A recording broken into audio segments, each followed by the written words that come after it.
No sé por qué la vida nos juntó, pero nos pusimos de acuerdo en muchas cosas. Juan Martín Ramos Padilla. Esa placa que vamos a descubrir con el nombre de Chicha Mariani no es algo decorativo, pero es la asunción de un compromiso de defender las causas populares.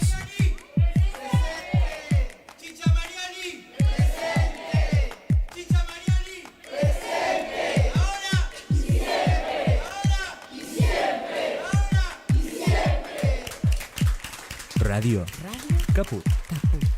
Hable bajo, pero hable, no se case. Esas cosas. Radiocaput.com. Estás conectado. Estás en Caput. Nosotros, los otros. Un espacio de resistencia contra la discriminación, la xenofobia y la desigualdad. Si las palabras migran su significado, si nos exilian en nuestra propia casa, si la piel rechaza y el color separa, si los dioses discuten sus razones, si los géneros se sacralizan y los sexos no encajan, entonces simplemente seremos otros. Nosotros, los otros. Conducen Larry Levy en Radio Caput. En una pesadilla reciente, lo vi muerto, pero percibí que el entorno aún no había tomado nota. En la secuencia de ese sueño noté que algunos movimientos post-mortem impedían a los pocos seguidores que le quedaban imaginar un funeral con pompas y elogiosos discursos necrológicos. Y me desperté recordando la frase pronunciada por una voz grave de un locutor que decía: el periodismo ha muerto, viva la comunicación. Sirva este burdo e inocente planteo onírico para despertar un debate que está ciego o encandilado por las luces del escenario, que en vez de estar dirigidas al relato periodístico, iluminan al comunicador. El debate, por ahora, quedó encerrado en el claustro académico y lo hemos abordado aquí en varias oportunidades en estos micrófonos, pero lamentablemente no se extendió al colectivo profesional de modo tal que se genere algún tipo de intercambio, que levante bien alto la bandera del offside y saque la tarjeta amarilla a quienes se aparten de las reglas. En el mientras tanto, una inmensa mayoría de periodistas y medios fueron apartados del escenario. Algunos profesionales abandonaron definitivamente el rubro o se reciclaron en ámbitos cercanos a la comunicación. Los que persisten sobreviven como pueden, algunos en iniciativas cooperativas con éxitos bastante mezquinos. También hay quienes, aún con más o menos recursos, se reinventan en proyectos instalados, en ámbitos desacostumbrados, inusuales o nuevos, donde encuentran un público a veces nostálgico del buen decir y a veces curioso. Mejor hablemos de todo esto con nuestro invitado. Aquí estamos, siempre estamos, no nos fuimos, no nos vamos, aquí estamos pa' que te recuerdes. Bueno, tercera vez, ¿no? En los 3 últimos ciclos, Hugo Valle estuvo presente por lo menos una vez en el año y para mí es un placer recibirlo, pero bueno, yo ya sé quién es, todo. ¿Es la cuarta vez? Bueno, soy consecuente entonces, evidentemente soy consecuente. Primero, Hugo, gracias por venir, ¿sí? No, gracias a vos, Larry. Bueno, yo voy a contar, porque es de nobleza obliga, que es periodista desde muy, pero muy joven, desde el 74. Es más o menos, ¿saliste del secundario? Salí del secundario a los 6 meses, estaba en 7 días. Buah. Pensé que iba a hacer café y me mandaron a hacer una nota con Borges. Nada más y nada menos. Desayuné con él. Así empecé. Buah. Fue redactor de 7 días, ya lo dijiste, prosecretario y subdirector de Gente, secretario de redacción de Clarín, editor general de Perfil y director de Playboy Argentina. Entre otros medios, trabajaste también en España y fuiste enviado, entre otros países, la lista no termina con lo que yo vaya a decir, Afganistán, Nicaragua, El Salvador y el Ulster, Irlanda, entre otros, ¿sí? Así más o menos esa es tu carrera. Dirigiste un diario en Tucumán. En España trabajaste también dirigiendo una revista. Una revista. Es decir, son esos tipos que... Primero iba a decir todo terreno, pero yo digo, un gran oficio. ¿Estudiaste? No. ¿O sos como yo? No. Está bien, esto se llama idóneo. Estuve 3 meses en La Plata, que era la mejor universidad, y justo agarré el curso de Realidad Nacional. Ajá. Y lo dictaba una chica de Montoneros. Y yo inocentemente dije, le dije con la inocencia de los 18, 17 en realidad tenía, porque me parecía natural. Le dije, pero la izquierda no es peronista. Y me dijo, usted está defendiendo la teoría del entrismo. Yo ni siquiera sabía qué era. Lo que me daba cuenta que mucho no tenía que ver el FAR originalmente con Montoneros. Uh-huh. Bueno, tuve problemas. De todas maneras, todo terminaba cuando alguien decía, están los del CNU y hay que ir a cadenazo. Bueno, me la pasé peleando. Dije, yo esto lo puedo hacer en Avellaneda. Así que fui a Avellaneda y mi mamá habló con Rubén Tiziani, que me hizo ir a ver a Abel González, y yo pensé que me iban a hacer café, qué sé yo, y me dijo, bueno, hacé una nota, anda a pedirle la redacción, tema La Vaca, a escritores, Borges, Silvina Bull. Sí, te dieron un listado. Y, claro, para elegir, y un dibujito de cuando iban al primario a pintores. Alonso, como no tenía nada, me dibujó con la mano izquierda un aeroplano. Y empecé con eso y, bueno, acá estoy. Hugo, tu carrera periodística, a ver, es como que tuvieses un panorama de la prensa desde muy temprano, los años 74 aún, y todo lo que vino después, inclusive con la primavera democrática, ampliaron el horizonte de muchísimos periodistas. ¿Qué pasa ahora? ¿Quedó algo de todo eso?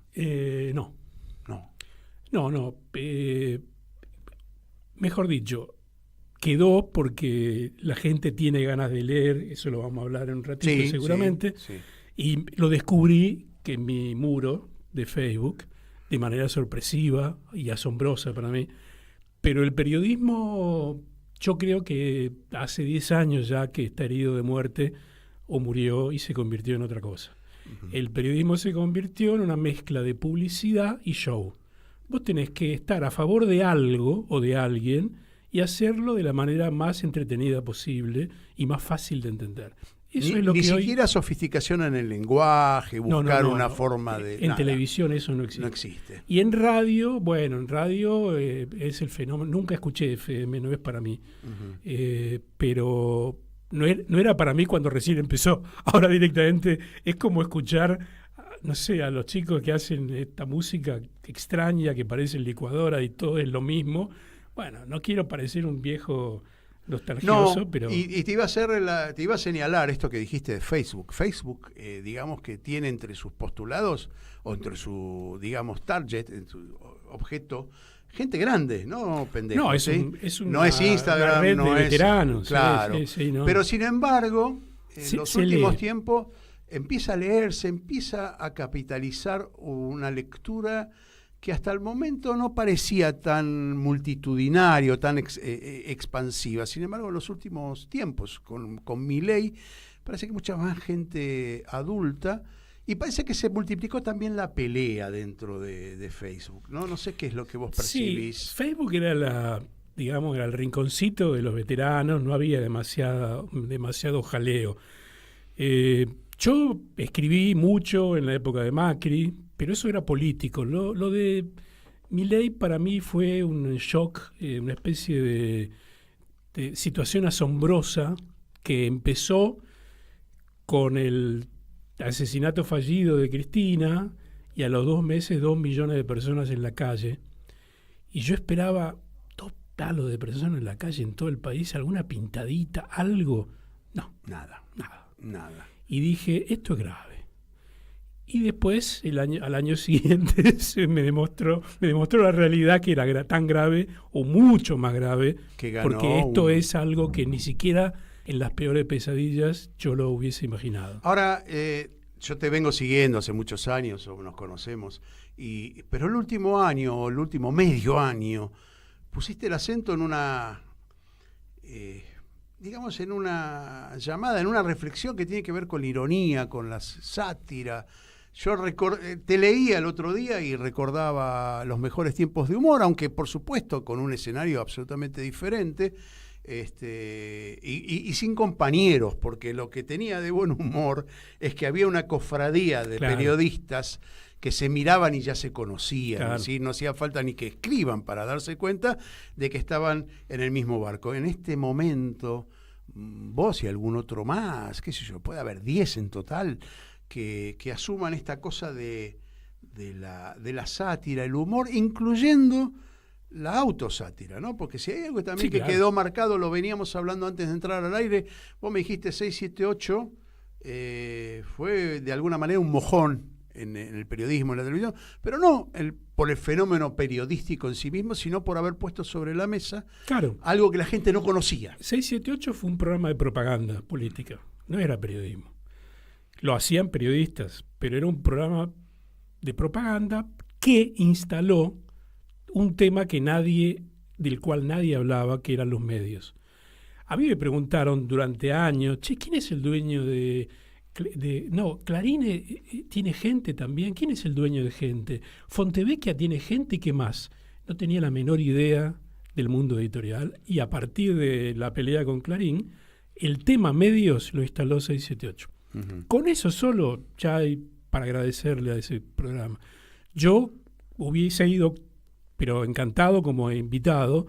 No creo que me hubiese gustado trabajar porque tengo, digamos, una formación diferente. Digo, no, soy menos obediente. O no, hago productos para determinados públicos. Yo te decía antes de entrar al aire también que la sensación parece ser, digamos, como que hoy el que comunica, que en general no lo podemos definir como periodista, te da la información digerida, ¿no? Ya con moño y... Te pasa un aviso. Claro. Pero bueno, de algún modo te cuenta la realidad de un modo particular, envuelto en papel de regalo, y te lo da ya, digamos, ¿viste? Una vez me preguntaron qué era lo peor para un periodista en un programa que imitaba al Perro Verde, ¿te acordás? Y yo dije omitir. O sea, el mayor pecado, además yo lo hice en la época del proceso. Digo, porque yo trabajaba en gente y hay cosas de las cuales no podíamos hablar y tampoco lo podíamos editar. En Malvinas tenía que llevar la revista que la revisaran los oficiales, y cuando había algo que no era triunfalista te tachaban y decían, no, poné esto. Y censura directa. Ahora, eso, digamos, el proceso de la omisión, digamos que era lo peor, se convirtió en literatura. Yo nunca había visto, y es asombroso para mí, programas hechos con cosas que no existen, que no son verdad, que no pasaron. Dame un ejemplo. La Nata pasó los videos, esto lo podés ver en el documental, lo puede ver cualquiera en el documental que todavía está en Netflix, del fiscal, bueno, el de Nisman. Lo que hizo la fiscal Fein fue grabar todo cuidadosamente, y después, una vez que estaba todo registrado, entró al baño y por supuesto ya estaba registrado, y ahí tuvo que pisar la sangre porque, obvio, tenía que acercarse al cuerpo. La Nata pasó la segunda parte y dijo que nadie había custodiado las pruebas. Mirá lo que hice. Eso es una barbaridad. Yo en realidad no me di cuenta cuando lo pasó. Me dijo, esto es raro, pensé yo, porque nadie es tan tarado de hacer eso y filmarlo. Pero me pareció tan canalla que cuando lo vi en el documental, ahí lo podés ver, la primera y la segunda parte. Más allá de, bueno, no sé quién todavía piensa que Nisman lo mató algún comando que atraviesa paredes. Iraní venezolano, pero no bueno, sé. no importa, ya está. Digo, ya lo usaron, resucitó las veces que quisieron. Sigue en la hombre- morgue ahí congelado, en cualquier momento lo vuelven a sacar. Sí, ya no creo, ¿no? Espera febrero del año que viene. Espera febrero del año que viene. No te hagas problema. Todo puede pasar. Yo he perdido la capacidad de asombro, pero te quiero decir, eso fue Ahí está, canallesco. para. Diste con una llave es importante. Perdiste la capacidad de asombro, pero lo volcás al papel. Lo volcás al papel con Sí. mucha maestría. Digo yo que, a ver, estoy en el gremio hace 40 años, un poquito mayor que vos, pero y No, menos yo tiempo, hace y menos 50. tiempo y menos tiempo de No, ejercicio. Yo soy mayor que vos. ¿Vos sos mayor que yo? Sí. Somos la misma generación, me parece. Sí, un Bueno, par de años. está bien, pero estamos ahí y vos llevas muchos más años que yo dentro del periodismo, pero bueno, a lo que me refiero es, agarraste la observación de esto, que perdiste la capacidad de asombro, pero la transformás en una puja entre la realidad y la ficción, de manera graciosa, entre comillas lo digo, porque quien te lee tiene también un sabor amargo. ¿Por qué? Porque dice, esto es lo que nos está pasando. Es decir, la tercera reflexión es, la puta, esto es lo que nos está pasando. El tema, Larry, es contar sin repetir lo que la gente grita en las manifestaciones. Si yo, porque hay mucha gente que comenta, yo te comentaba lo de Sturzenegger. Pará, lo voy a decir al aire, Sí. para. Porque el título de la nota sobre Sturzenegger, que tiene una foto, pusiste una foto de Sturzenegger con una remera amarilla y Macri Con la foto con la de- boina del Che Guevara, ¿no? La foto famosa de Córdoba. Y la titulaste La infinita persistencia del salame de Harvard. Sí.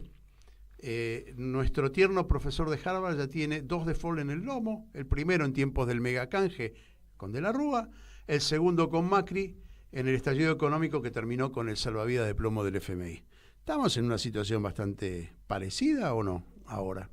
Bueno, el texto sigue con el tercero, el que viene ahora. En eso está, por su tercero, no hay 2 y 3. El tema es que alguna gente ve la foto y ve el título y no lee. Me asombró porque alguien me dijo que llamarlo salame es salvarlo de su responsabilidad política. Es obvio que no leyó. Porque si yo denuncio como si fuera a ver, si vos vas al Congreso, los discursos están... es una dura tarea escuchar discursos que ya sabés que van a decir. El periodismo, como toda... Bueno, a ver, no toda, pero tiene una cuestión estética. Vos tenés que... Yo estoy acostumbrado porque vendía revistas. La foto, el título, la manera de contar tiene que captar, seducir. Vos no podés decir lo obvio porque eso es repetido por 8 millones de personas. Entonces, asociar el préstamo del FMI con ese oscuro objeto de deseo de Buñuel, no es que me quiero hacer el sofisticado, pero tengo que contar las cosas de alguna manera. Yo me había notado esto. El préstamo del FMI, la humillación diaria y ese Claro. oscuro objeto del deseo. Y me puse como referencia Buñuel, el FMI y Cristalina Georgieva. Acá hay una especie de juego que solamente lo podés hacer si tenés sobre tus espaldas ni siquiera te diría culto, mirá lo que te estoy diciendo, sino un tipo curioso, culto. Yo no soy culto, soy informado por ser periodista. Bueno, eso nos pasa mucho. No somos cultos, somos informados y somos curiosos. Entonces esta comparación surge solamente de la observación Esta curiosa de la comparación, realidad. Cuando pasó lo de Milei y lo de cuando dijo vamos a adecuarnos a las normas que nos diga el patrón, que es Trump, yo vi todo rojo y me acordé de la escena de los barrotes con... me acordé de la escena de ese oscuro objeto de deseo. Mirá vos la asociación, digo, mirá lo que me habrá pegado cuando yo era muy chico y un tipo grande humillándose por una mina, Ángela Molina. Bueno, daba como para humillarse.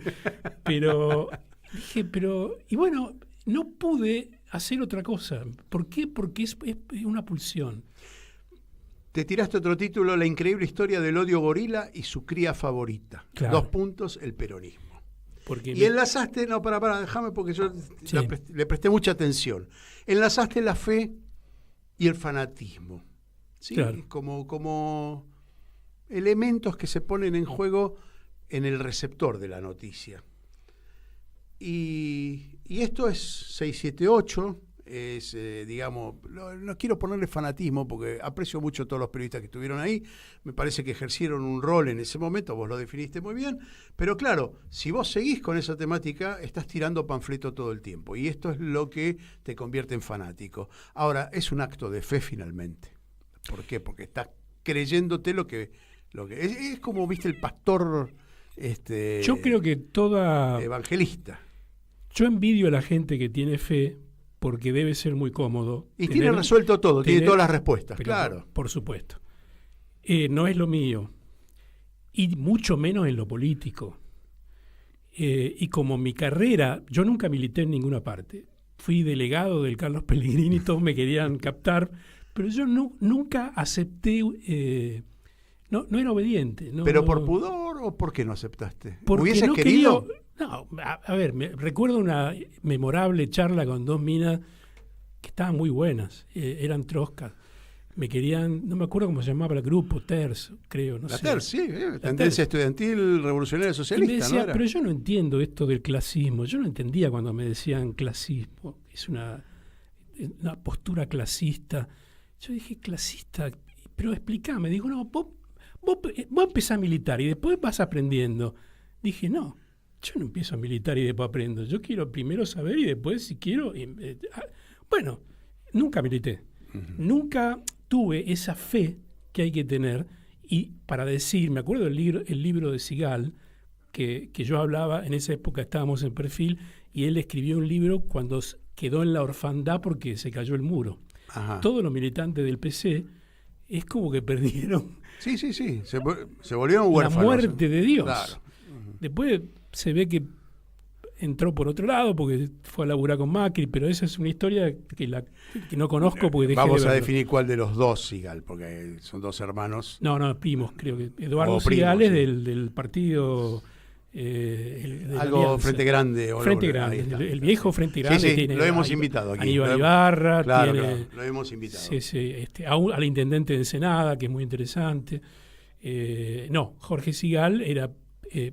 yo estuve con él en el diario Perfil, uh-huh. Hablaba muchísimo con él, me caía bárbaro, después me cayó no tan bien que laburara con Macri, pero eso ya es un tema que no lo hablé, no lo vi más. Pero sí me acuerdo de su libro, que me pareció muy interesante, el sentir la orfandad de no tener el paraguas.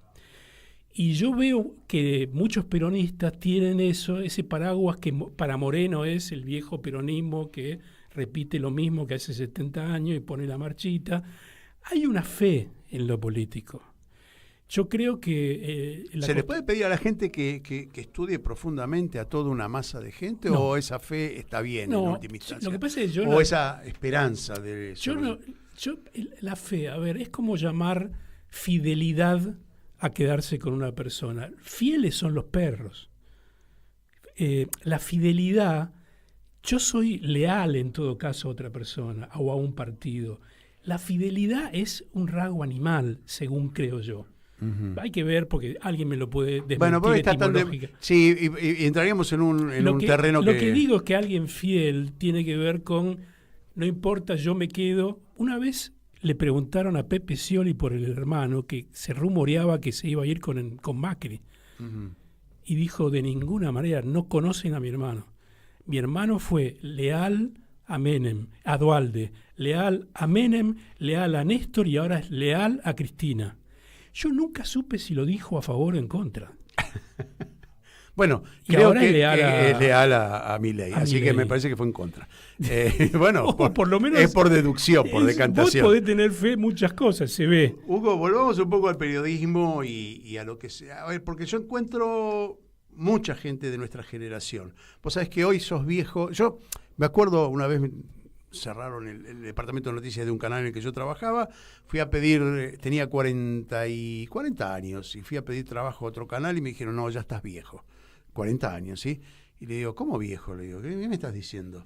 Me dice, nosotros contratamos pibes de 28, 25, trabajan todo el día por 2 pesos, tengo 3, por lo que te tengo que pagar a vos, me dijeron, pagamos a 3 y los tenemos 24 horas para nosotros. Bueno, esta vejez... Esto sigue siendo así. Sigue siendo así. No, creo que es peor. Cada vez peor. Entonces, hoy a los 50, 55, 60 te encontrás con gente muy valiosa, pero que no puede laburar porque no hay... Primero, se murieron todas las revistas. No hay revistas. No hay más periodismo gráfico. No hay más, no existe. No hay más revistas. Entonces, ni diarios. Todo un grupo de gente era, digamos, idónea, entre comillas, para laburar.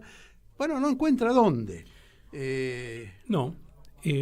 Algunos no encuentran porque son malos y otros no encuentran aunque sean buenos. El tema es que si vos escribís, podés escribir donde sea el soporte. Yo no creía que un soporte que no podés diseñar, porque la comunicación, yo odio esa palabra, pero la voy a utilizar para la gráfica. Un diario, una revista está diseñada, el tamaño del título, la foto, la bajada, y el texto, todo es una unidad de comunicación. No es solamente esto es así. Vos tenés que narrar gráficamente. La nota está escalafonada de algún modo. ¿Sí? Vos podés saber qué piensa el diario por saber si una noticia está abajo a 2 columnas o arriba encabezando. El diario te dice lo que piensa antes de ponerte a leer. Entonces, en Facebook o en Internet son todos módulos. Vos entrás, yo escribí para el sitio de Haddad cuando me fui de perfil por un problema económico, nunca tuve problemas personales. Sos sincero con tus pecados, digamos. ¿Sí? ¿Pecados? Y sí, comer es un pecado, si trabajar para comer es un pecado. ¿Vos decís por Infobae? No. Yo me pagaban la columna que no me podía pagar perfil y escribí, ¿sabes de qué escribí en mi Infobae? De servicio de inteligencia. Ajá, bueno. O sea, te darás cuenta que no me tocaron una coma ni me preguntaron qué iba a escribir en la columna. Uh-huh. Después, por motivos económicos, también me dijeron no te podemos pagar porque ahora viene la selección, armé una redacción paralela. Yo lo respeto mucho a Haddad. Para mí, por más que yo haya trabajado con Fontevecchia, es el periodista el editor más hábil que yo haya visto desde que yo hago periodismo hace 50 años. Uh-huh. Es un tipo que, más allá, lo conozco bien a Haddad y conozco la historia, nadie me la tiene que contar. Yo lo que digo es que agarró una radio, imitando la vieja radio Rivadavia de Fontana, lo que quieras, en 3 meses los superó a Radio Mitre. Después la vendió, después hizo C5N, que lo llamaban Cristina 5 Néstor, porque era absolutamente favorable al gobierno. En el gobierno pensaban que había que tener, no en contra a Haddad, entonces le daban publicidad y estaba todo bien hasta que dejó de estar bien y le sacaron C5N. Bueno, eso es... Pero digo, el tipo ahora está viviendo en Europa o en Colombia, no sé.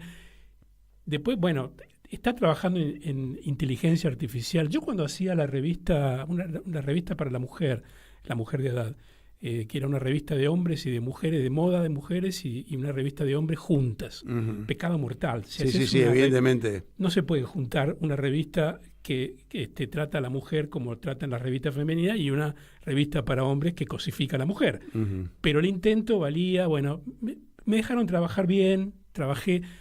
Ahora, yo veía que en un rincón era un grupúsculo que parecía un villorio ahí, 10 tipos mirando la tele y digo, ¿para qué hace esto de la web? Uh-huh. Me parecía, además todos pibes, digo, pero eso es como un castigo. Por supuesto, no tenía la menor idea de lo que estaba pensando, porque el tipo se anticipó a muchos. Por eso editores. Le tengo mucho respeto. Sí, yo pensaba, yo le preguntaba, ¿pero por qué está tan pendiente? Y la mujer también estaba con internet y veían algo que yo no tenía la menor idea. Uh-huh. Entonces yo respeto mucho eso. Después, digo, también te digo que Neustar era un periodista de la puta madre. Bueno, yo también sostengo lo mismo. Lo que pasa es que se levantaba a la mañana, miraba por dónde iba el viento y allí iba él. Pero el tipo impuso cosas en la televisión que no se conocían. El manejo de cámaras. Inventó los números de calificación de los jugadores. Ajá, mira vos. Quiero decirte, después podemos discutir para qué sirve el periodismo. Yo iba a decir el peronismo. El periodismo, ¿para qué sirve? Pero los buenos Mauro Viale, Bueno, Era vos un sabés, enorme profesional. Escucha, fíjate, los que estuvieron siempre en periodismo deportivo tienen facilidad de pasar al periodismo político. ¿Por Sí, qué? claro. Porque pueden relatar lo que ven con mucha facilidad. Cosa que a lo mejor otro tipo que no está mirando un partido, que no le interesa el fútbol, no le interesa el desarrollo de un partido y saber cómo contarlo, entonces es difícil que pueda acceder a contar la política. Porque en Es última cierto. instancia tiene una cuestión Ahora de... hay otro fenómeno. A ver. Una vez me preguntaron, ¿vos podés creer que Canosa pueda hacer política? Sí, claro. No porque Canosa pueda hacer política en la época de Grondona, Neustadt, bueno, no me acuerdo, eran los dos programas top, que además sentaban al hijo de Aramburu con Firmenich en el mismo lugar. No era los programas de hoy, ¿eh? Quiero decir, el periodismo en esa época, bueno, ahora me... Dale, ya nos vamos a me ordenar, perdí pero con lo estamos que en estaba eso, sí, diciendo. dale. Algo me pasó que me acordé de Neustadt. No sé qué estaba hablando antes, Larry. Bueno, Ayúdame. A ver, no, estamos hablando de reconocer a aquellos tipos que tuvieron una visión hacia adelante en el periodismo. Empezaste con Haddad, como gran visionario, no sabías Neustadt, para qué estaban Mauro haciendo. Viale. Mauro Viale, Neustadt, Chiche Helblum también hay que Chiche reconocerle Helblum. un Bueno, camino, ¿viste? Yo aprendí periodismo con Chiche Helblum. Insisto, después el debate, que me encantaría hacerlo también, es para qué sirve el periodismo y si el periodismo realmente fue serio alguna vez. Porque siempre tenés que pensar en un público. Yo no te hablo de... Bueno, tipo- pero si ves la decadencia, yo digo, bueno, sí, el periodismo fue alguna vez para mí una cosa seria, como lo fue también la política, o por lo menos mantenía las formas de algo serio, había una discusión. Había un jardín de gente. Sí, había un semillero Diría también Spinetta. importante. Sí. También en la música, porque fíjate vos, si vos vas viendo la evolución, fue una evolución social, desde los 60 hasta los 90, fue un periodo interesante, más allá de lo tumultuoso, los años 70, la dictadura, fueron años de mucha creación en todos los ámbitos culturales de la Argentina.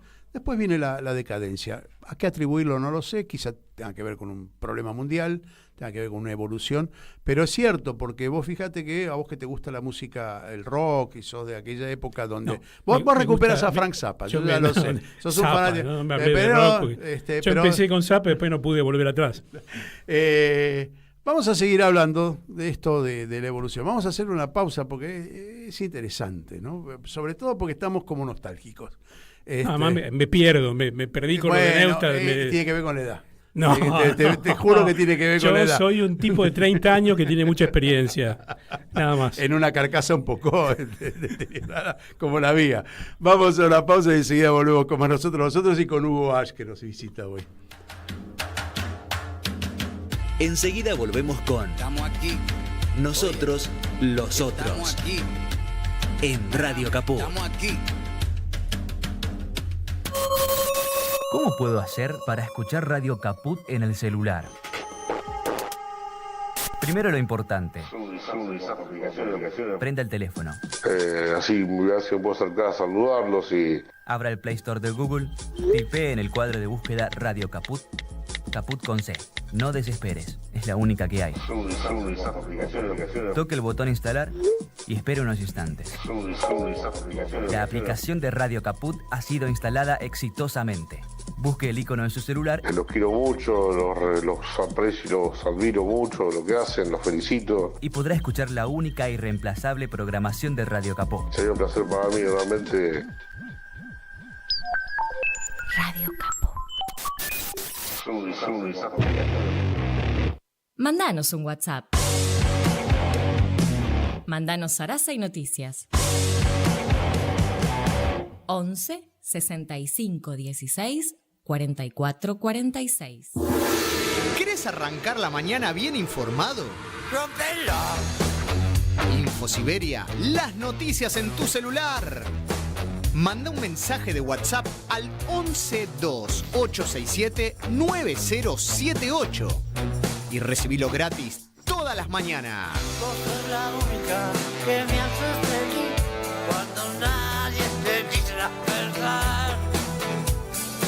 Infosiberia, las noticias en tu celular. No seas como los demás. Manda un mensaje de WhatsApp y recibilo gratis todas las mañanas. Seguimos en Radio Caput con Nosotros los Otros. Estamos aquí. Algún día vamos a hacer un programa entero con lo que se habla Claro. en el entretiempo. Estamos con Hugo Ash, Nosotros los Otros.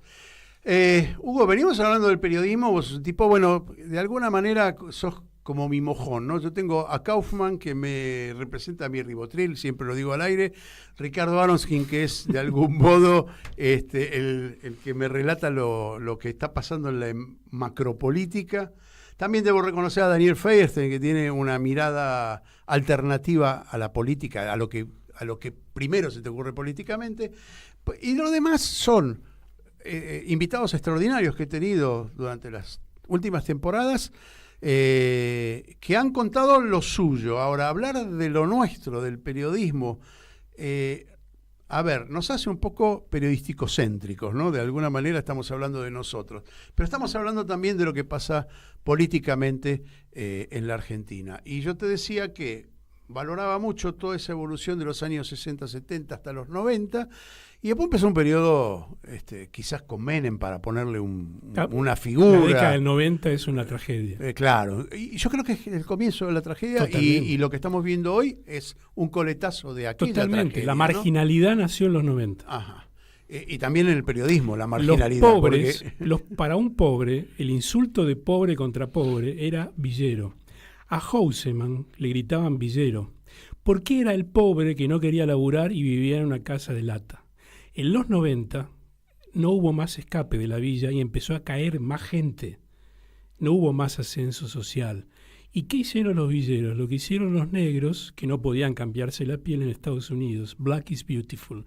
Y nació la cumbia villera, que es una tragedia estética, musicalmente, pero es la primera manifestación de clase desde la creación del tango a principios del siglo XX. Te voy a dar la razón, pero te voy a agregar algo que tiene que ver. Nosotros hacemos con Hugo Gullman aquí un programa de geopolítica internacional los días lunes. Aprovecho para pasar el chivo. Lunes 11 de la mañana hacemos ese programa. Y Hugo es el encargado de elegir la música del programa. Y nosotros abordamos países, o regiones, pero generalmente países. Y un común denominador en la música es el rap, la música de la calle, que puede sonar horrible, menos horrible, pero es característico de un lenguaje de la calle que se da, y te voy a decir más, en el idioma original de ese país, con instrumentos también típicos de ese país. Y si se aborda un país árabe, vas a escuchar el derbaque, pero también a ritmo de rap. Es muy curioso esto, que de alguna manera masifica una expresión social adentro de la música. Por eso lo quería traer como ejemplo de eso que vos decís, ¿no? Es decir, el tema es que mirá que veo boxeo, yo soy un fan del boxeo, y ahora Osvaldo Rivero tiene boxeadores que traen un rapero. Nunca entendí una palabra de lo que dicen, nunca. Pero mirá que hasta traté de... Está bien, pero no entiendo nada. Entendé que es la queja popular, la queja de la calle. Urbana, quizás sea una expresión urbana, excesivamente urbana, pero... Yo no puedo hablar de temas musicales porque soy un elitista, ahí sí que no soy nacional y popular. La verdad que eso sí es una desgracia, pero mucho más el reggaetón y toda esa cosa. Además, los chicos que cantan todo igual y dicen qué talento tiene, yo digo que se dedicará a otra cosa. No hablemos porque voy a quedar antipático. No importa, esa es la cuestión. También no podés sé, quedar... Tini, Lali, creo que es la misma persona que cambia el nombre, porque todas cantan igual, ¿no? Diferencio, ¿entendés? Está bien. Bueno. Volviendo al tema periodístico, que es por lo cual te convoco una vez al año como para poder referenciarme, Soy Papá Noel. Claro. No, pero aparte, vuelvo a contar algo que siempre cuento, el muchacho que está ahí atrás de los controles es mi tester. Es decir, si el reportaje está siendo bueno, lo vas a ver los dientes, la sonrisa. Se ríe, así que vamos bárbaro. Vamos bien. La música no coincidió con vos, pero vamos bien. Lo que quería, en serio, volver un poco es este fenómeno de la comunicación termina por, de alguna manera, alienarnos un poco, ¿no? Es decir, escuchamos, vos decías, ¿no?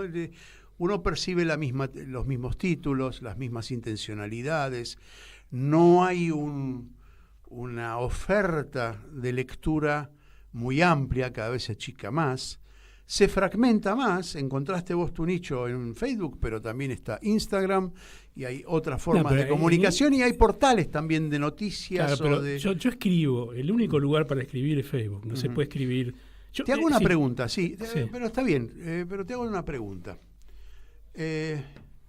¿No encontrás en los periodistas que hoy son más o menos serios del campo, no sé si del campo nacional popular, pero digamos serio, ¿no? Del centro hacia intelectualmente,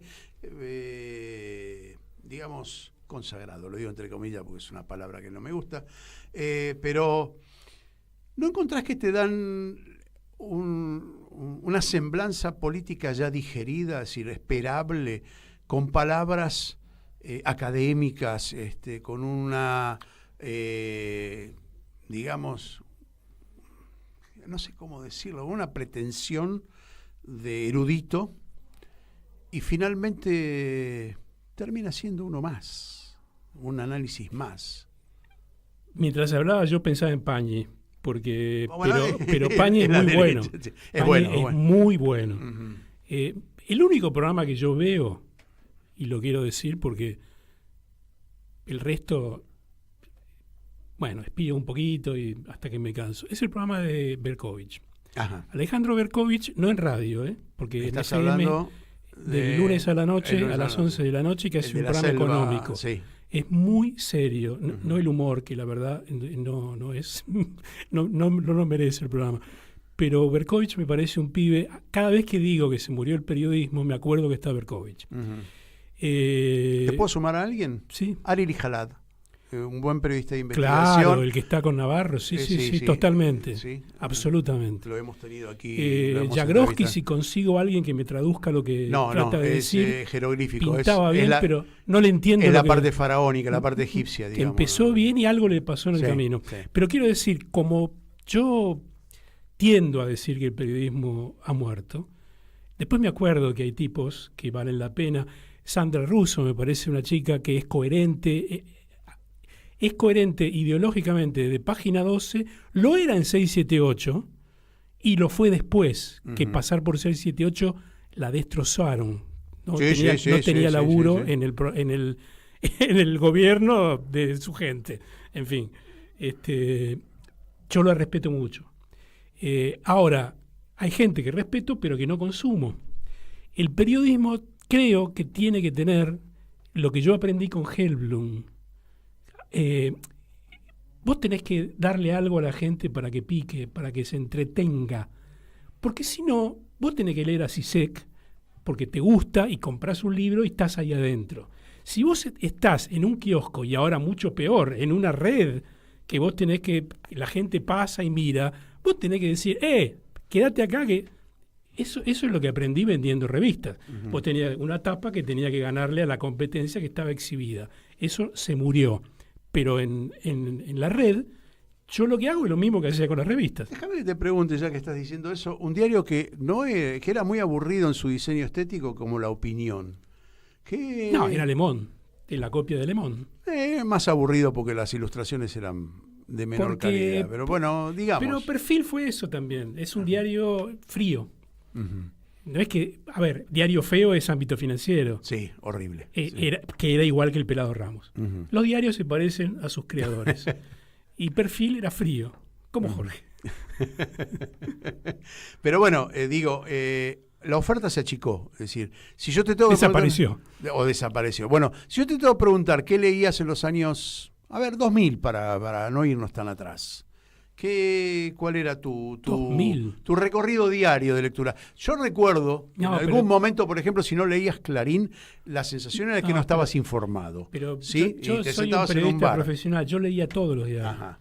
O sea, no es que leía, lo que sí leía, qué sé yo, revistas especializadas, la de Fórmula 1, que después dejó de salir, que no era, creo que no se hacía acá.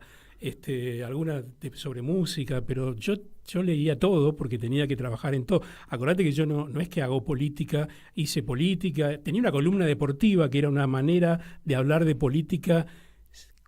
A ver, yo llamaba defensores de Macri a Boca.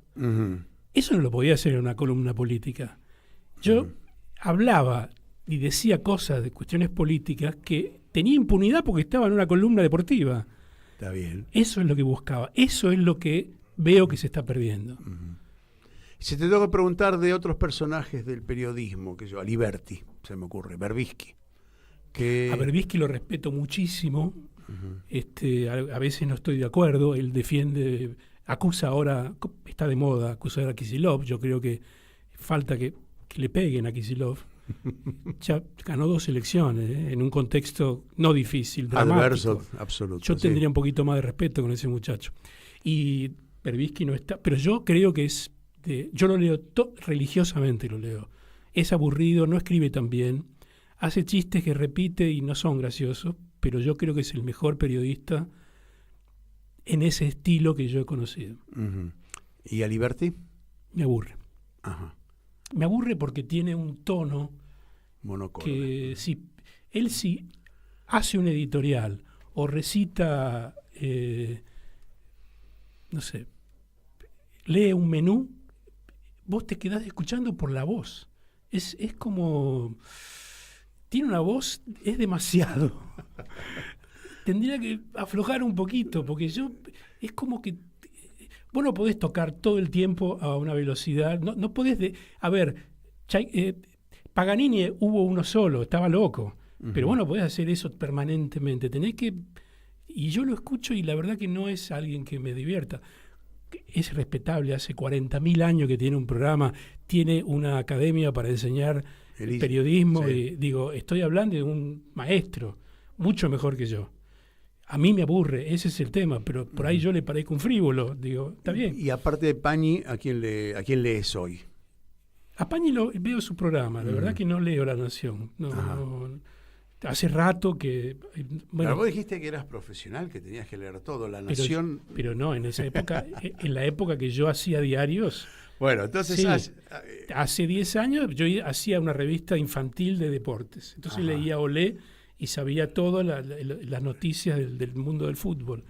Pero dejé de leer diarios que ya sé lo que van a decir. ¿Te quedó algo pendiente dentro del periodismo? No, hice... lo único que me faltaba hacer era una revista para chicos, que la hice. Revista para mujeres, Playboy para hombres, diario, mensuario, Descubrir, la revista de dinosaurios. Hice de todo. Creo que no me falta nada. Revistas populares no hice. Ajá. ¿Te propusiste escribir alguna vez un libro? Jamás. No lo vas a hacer, no está dentro de tu... Los lectores me piden que haga un libro con las notas. Bueno, eso es una compilación, digamos, ¿no? Claro, bueno, yo hice uno que se llamaba Yo me enamoro, que era, ¿qué hacía yo con la revista de masculina que iba con la femenina? Tenía que lograr, como yo no podía poner desnudos o minas en bolas, porque tenía al lado la revista que la compraban las mujeres por la que era muy buena la revista femenina. Entonces yo hacía columnas donde hablaba de las mujeres y siempre era a favor de las mujeres. Y bueno, era a favor de las mujeres, pero hoy muchas mujeres me dijeron que me cancelarían por las cosas que cuento ahí, que es todo autobiográfico. Después eso, más cosas que yo tenía escritas, las convertí en un libro que se llamó Yo me enamoro, no seré un infeliz, era la columna del 2008. Es lo único que hice. La literatura no me interesa. ¿No te interesa directamente? Absolutamente no. Yo no puedo pensar yo admiro a la gente que piensa un personaje y le da una... Siempre tenés que... Podría hacerlo si copio a alguien. Yo necesito ver a alguien. Yo necesito describir. Yo soy periodista. No soy Kafka que escribía para él. ¿El periodismo fue en algún momento o es el prólogo de la historia? Pues lo podemos mirar desde ese punto de vista. El periodismo, decía Borges, es escribir para el olvido. Ajá. Y el diario de ayer, no hay nada más viejo que el diario de ayer. Eso es el periodismo, no, es un oficio, un noble oficio con buena prensa. No es gran cosa. Es gran cosa el individuo que hace periodismo, no el periodismo. El periodismo sirve para Yo tengo colegas que tengo que explicar. Uno, si es científico, tiene colegas y a lo sumo puede diferenciarse. Hay periodistas que yo digo, yo hago lo mismo que ese señor, mejor no digo que soy periodista. O sea, es complicado. Uh-huh. Nunca enseñé periodismo, nunca di clases. Uh-huh. La estructura informativa hoy, un tipo medio, urbano, como puedo ser yo, no es el caso por la profesión, pero digamos un tipo que va a su laburo, vuelve, qué sé yo. ¿Qué consume periodísticamente hablando hoy? ¿Qué es lo que...? Si vos me hablás de alguien, de lo que es la masa, el hombre común, sí. Feynman dijo algo alguna vez en su libro que me pareció extraordinario, es hablado por el medio que consume. Ajá. Si vos hablás con un tipo y te hablan del campo nacional y popular, te dicen nosotros, ellos, la patria es el otro, ya sabés que escucha. Y si vos escuchás la chorra, ya sabés que escucha. ¿Hay matices dentro de todo eso que se puedan consumir? Es difícil si hablas de la clase media, uh-huh, que labura todo el día y prende la tele. Y generalmente prende la tele en medios grandes. Y los medios grandes no hacen periodismo hace muchos años, uh-huh, 10 por lo menos. Uh-huh. Nos queda poco tiempo y me gustaría que... A mí me gustaría hablarte del agradecimiento de la gente. Dale, tranquilo. Porque... Yo lo que te había definido, sí, por estas cosas últimas que leí de vos, es que sabías o tenías la facilidad de enlazar hechos emblemáticos de la cultura reciente con lo que ocurre cotidianamente. En la política estamos hablando de lo que tiene visibilidad. ¿Es así como lo entendés vos, que enganchás esas cosas que han ocurrido emblemáticas en la cultura, en los acontecimientos de los últimos 20 años y les podés dar una analogía con lo que está pasando? Eso es natural, es como, a ver, los que tocan y son músicos y tienen oído, es natural. Lo que yo hago, las asociaciones que hago son naturales. Cuando me siento a escribir, no sé para dónde voy a salir, no preparo nada, me sale porque hay imágenes que... desde los 18 años no hago otra cosa. Uh-huh. Lo único que hice en mi vida es esto. Ni siquiera fui empleado de nada, no hice nada más que periodismo. Entonces, es raro que yo hable mal del periodismo, pero como estoy tan adentro, me doy el lujo de eso. Uh-huh. Lo que yo descubrí gracias a algo que no existía antes en Facebook, yo pensaba que la gente que leía era la gente que ponía un clic. Y a lo sumo llegaba a 300, 500, alguna vez 1000. Pero ahora te dice la gente que mira, que abre y no pone nada. Y ahí descubrí que la nota de Milei ya voy por los 550.000 vistas. Opa. 550.000. Es más de lo que vende algún Es diario. un tercio de la gente que claro, fue al 6 a esperar a Perón, escúchame. Es una locura. Y yo lo que me doy cuenta, por lo que me dice la gente que comenta, me agradece. ¿Tenés seguidores constantes? Es decir, fans. De años. Y hay gente que me lee. Yo debo tener un nombre muy cortito y fácil de recordar, porque hay gente que me lee desde la revista Perfil. Pero lo que quiero destacarte es que a mí me emociona. Yo nunca tuve interacción con los lectores. El periodismo gráfico te daba la posibilidad de escribir, poner el punto y tomártelas. Sí, imaginás lo que pueda pasar, pero nada más. Y el resto ya pensás en es al revés de lo que pasa. El número que viene. Es al revés de lo que pasa en televisión. Mañana será otro diario. Claro. La gente que me escribe me agradece. ¿Y qué es lo que me agradece? En la realidad son sucesivos hechos que... Esto no es Suecia. En una semana tenés 10 hechos que en Suecia darían para que coman durante varios un mes. años, ¿no? Varios años. Entonces la gente, mirá lo que pasó, habla, entiende, consume y olvida. Y al día siguiente hay otro hecho que ve, consume y olvida.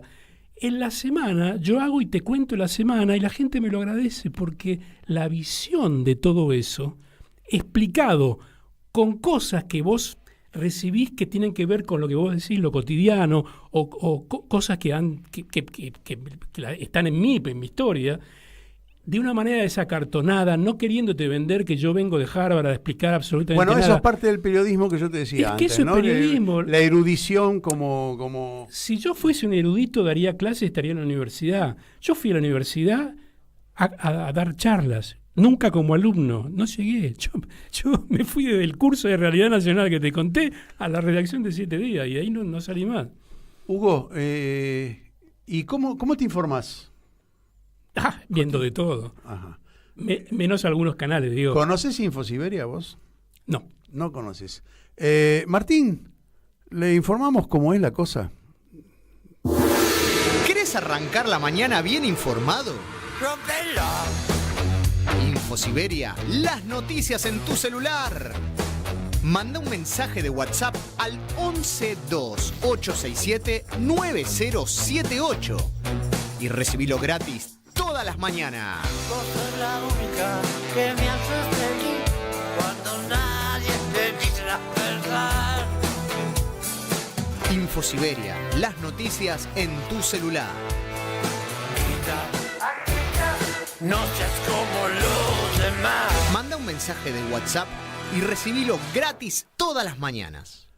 Bueno, ahí tenés una forma de comunicarte, de conocer. Sale también de esta misma redacción de Radio Caput. Hacemos InfoSiberia todos los días entre las 8 y las 8 y media. Lo recibís seguro en tu celular. 50, 55 cortitas y te enterás de todo lo que pasa.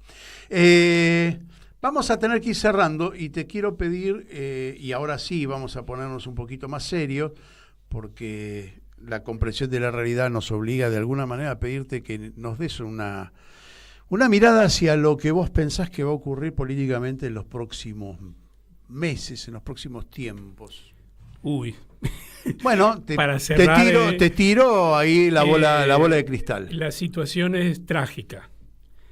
La situación es trágica porque, a ver, si coincide el Wall Street Journal con The Economist, o sea, la revista más importante de Europa económica y la de Estados Unidos, y dicen que el fondo le tiene que dar guita a Milei, es probable que la guita sea mayor a lo que todos pensábamos que iban a recibir. Pero también es inevitable que le exijan abrir el cepo, seguro, digo, lo que van a pedir es una flotación. Lo que va a suceder es que va a haber inflación y se le acaba a Milei lo único que podía mostrar, que era ese dólar bajo que costó $3.000 millones desde enero hasta hoy, y la inflación que ya está subiendo hace 3 meses. Uh-huh. Entonces, no sé, Milei es lo único que tenía. ¿Y ves alguien que pueda, o algo, o un movimiento político que pueda capitalizar el descontento? Porque en realidad lo que nos está pasando, hablaste de orfandades y de... Absolutamente. En 2001 estaba Duhalde, no te estoy hablando de Perón. Pasamos 7 presidentes en el Pero 2000, estaba ¿sí? Duhalde, que era el caudillo en ese momento del peronismo, y hizo lo que pudo, y lo hizo bastante bien, te digo. Independientemente de alguna gente que salió beneficiada. Ahora está Cristina, pero bueno... Cristina es una mujer que cometió un error, creo yo, no solamente los candidatos de derecha que eligió, que también, pero nunca entenderé por qué dividió en 3 ese gobierno. Cuando ella era la que tenía los votos, Alberto Fernández era un tipo que le llevaba la valija y Massa tiene los mismos votos que ahora. Y lo dividió en 3 como dividieron las Fuerzas Armadas en el 76. Nunca entenderé ese fracaso y creo que lo están facturando y creo que está tratando de apuntalar a su hijo y eso crea una pelea absurda en el peronismo que tiene que ser una opción porque si no va a terminar de presidente Lustó. Bueno, el año que viene, para esta misma fecha más o menos, en abril, te comprometes a venir y hacemos el análisis. Abril in Caput. Y nosotros nos tenemos que despedir, Hugo. Fue un placer tenerte aquí, fue muy divertido, muy ameno la charla contigo, pero nos quedamos aquí en Caput porque viene ahora Que Nadie Nos Escuche. ¿Quién lo conduce? Mauro Bello y un bello equipo. Dale, nos vemos la semana que viene a esta misma hora. Gracias.